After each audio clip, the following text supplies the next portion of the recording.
মহালয়া এবার উন্মোচিত হতে যাচ্ছে ভারতের পশ্চিমবঙ্গ রাজ্যের মুখ্যমন্ত্রী মমতা বন্দ্যোপাধ্যায়ের পূজার গানের অ্যালবাম। তার এবছরের পূজার অ্যালবামের নাম অঞ্জলি। এই অ্যালবামের গানগুলোতে কথা ও সুর মুখ্যমন্ত্রী নিজেই দিয়েছেন। পূজার উদ্বোধনে গিয়ে বুধবার নিজের গান নিজেই গিয়ে শোনালেন। মমতার এই নতুন গানের অ্যালবাম নিয়ে বিস্তারিত থাকছে আজকের প্রতিবেদনের বাকি অংশে। কেটিভি গ্লোবাল চ্যানেল থেকে আপনাদের সাথে আছি আমি মাহমুদ রহমান।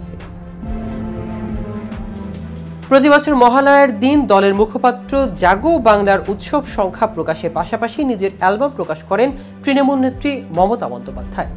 গত কয়েক বছরে এটাই হয়ে আসছে। তিনি বলেন, আমি প্রচ্ছদ করেছি, এবার আজ আমি জেলার 400 পূজার উদ্বোধন করব।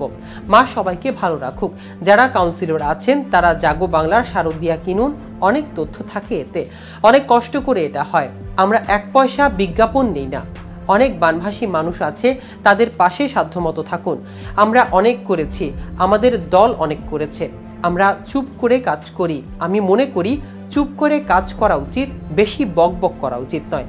অঞ্জলি অ্যালবামে 10টি গান রয়েছে, যার প্রতিটি গানের গীতিকার ও সুরকার স্বয়ং মমতা বন্দ্যোপাধ্যায়।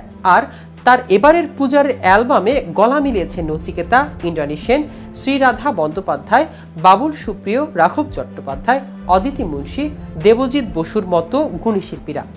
অ্যালবাম উন্মোচিত করার পর মুখ্যমন্ত্রী বলেন, পূজার প্রতি বছরের মতো এই বছরও আমার গানের অ্যালবাম প্রকাশ পেয়েছে। এই বছরের অ্যালবামের নাম অঞ্জলি। কথা ও সুর আমি নিজেই করেছি।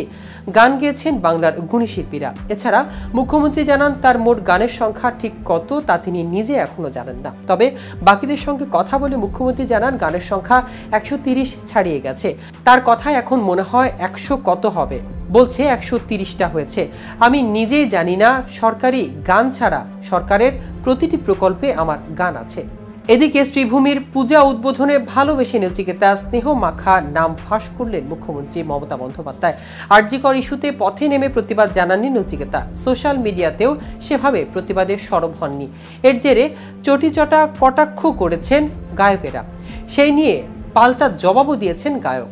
মমতা বন্দ্যোপাধ্যায়ের সঙ্গে নচিকেতার সুসম্পর্কের কথা কারোর অজানা নয়।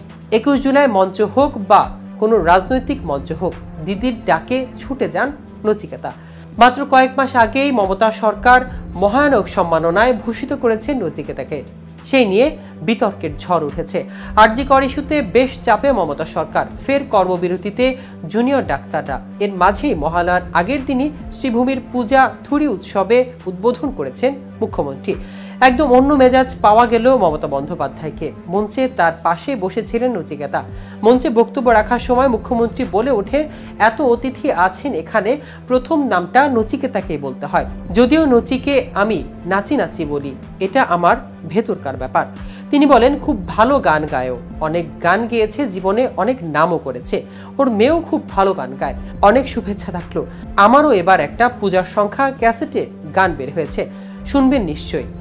দর্শক, আজ এ পর্যন্ত। সারা বিশ্বে নিত্য নতুন সকল আপডেট পেতে কেটিভি গ্লোবালের সাথেই থাকুন। ধন্যবাদ সবাইকে।